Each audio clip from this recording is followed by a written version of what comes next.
নমস্কার, সুপ্রভাত। কেমন আছেন আপনারা সবাই?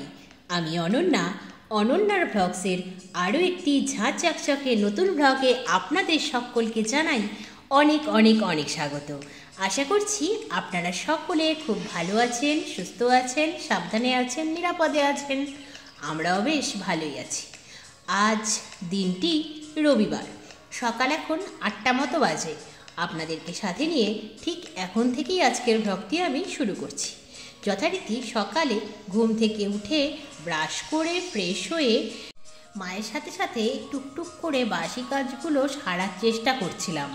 চেষ্টাই বলবো, কারণ সকালে উঠে হাত ব্যথাটা এতটাই বেশি হয়ে থাকে যে হাতটা নাড়ানো পর্যন্ত যায় না, জানেন? এত ব্যথা করে, কী যে হলো কিছুই বুঝতে পারছি না।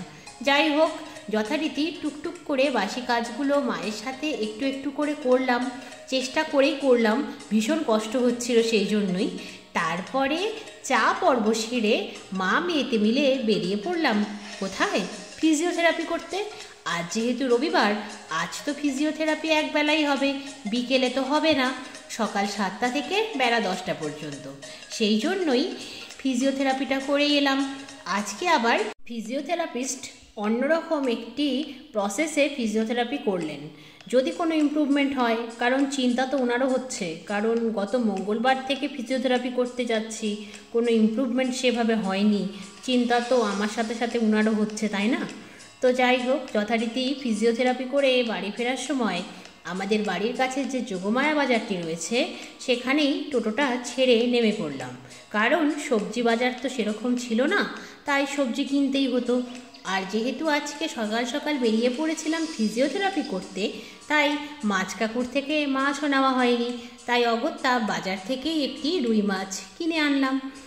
আর বাড়িতে এসে একটু জলখাবার খেলাম, এই সামান্যই বলতে পারেন, দুধ আর ছাতু, আর কিছু না। বাবাকেও জলখাবারটা দিয়ে দেওয়া হলো। বাবার তো স্পেশাল জলখাবার, যেহেতু শীতের একটু আমেজ করছে, তাই দই বাদ দিয়ে এখন বাবাকে দেওয়া হচ্ছে দুধ মুড়ি। যথারীতি জলখাবারের পর্ব মিটিয়ে চলে এলাম রান্নাঘরে রান্না করতে। মা তো প্রতিদিনই সবসময় বলে কিচ্ছু করতে হবে না, কিন্তু আমি দেখে থাকতে পারছি না, জানেন? যখন স্কুলে যেতাম দেখতে পেতাম না, সে একটা আলাদা দিন ছিল, আলাদা সময় ছিল।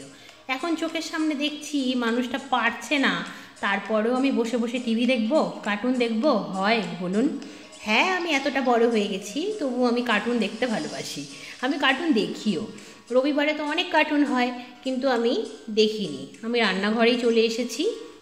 মাকে বললাম, তুমি কি চাও তোমার মেয়েটা মন খারাপ করে বসে বসে কার্টুন দেখুক? মা বলল, কখনোই চাই না আমার মেয়ের মন খারাপ হোক।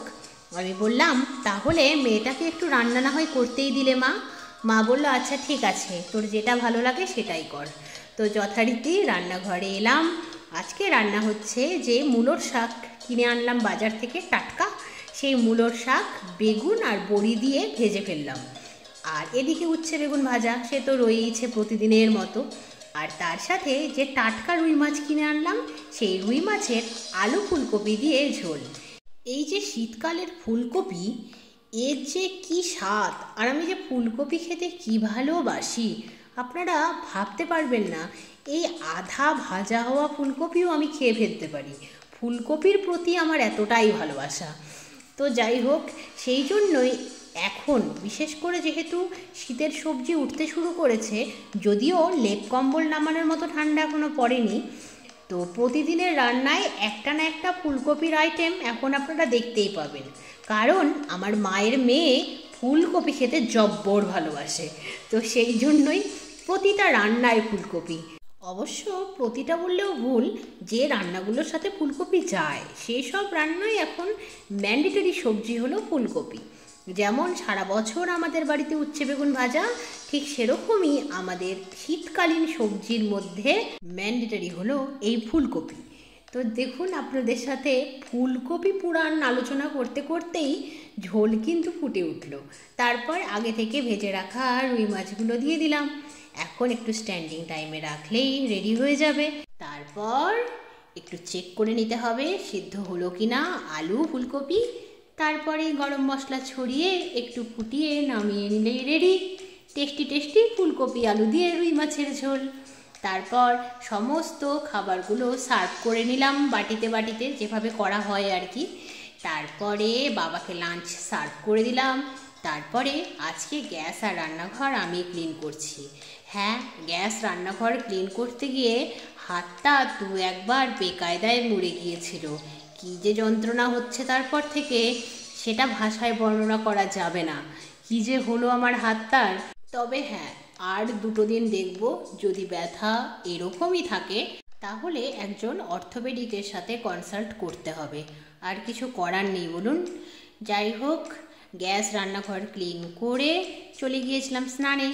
আর মা আমাকে রান্নাঘর থেকে বের করতে না পেরে নিজে স্নান করে পুজোটা সেরে ফেলেছে। স্নান সেরে এসে যথারীতি মা মেয়েতে মিলে লাঞ্চ সেরে ফেললাম। তারপরে দেখলাম বেলা প্রায় পড়েই আসছে, আর সূর্য একটু হেলে গেলেই আর বোঝা যায় না কোন জামা কাপড়টা ঠান্ডা আর কোনটা শুকনো। সেই জন্যই সূর্য থাকাকালীনই চলে এলাম ছাদে। ছাদে এসে জামা কাপড়গুলো তুলে ভাঁজ করে নিলাম।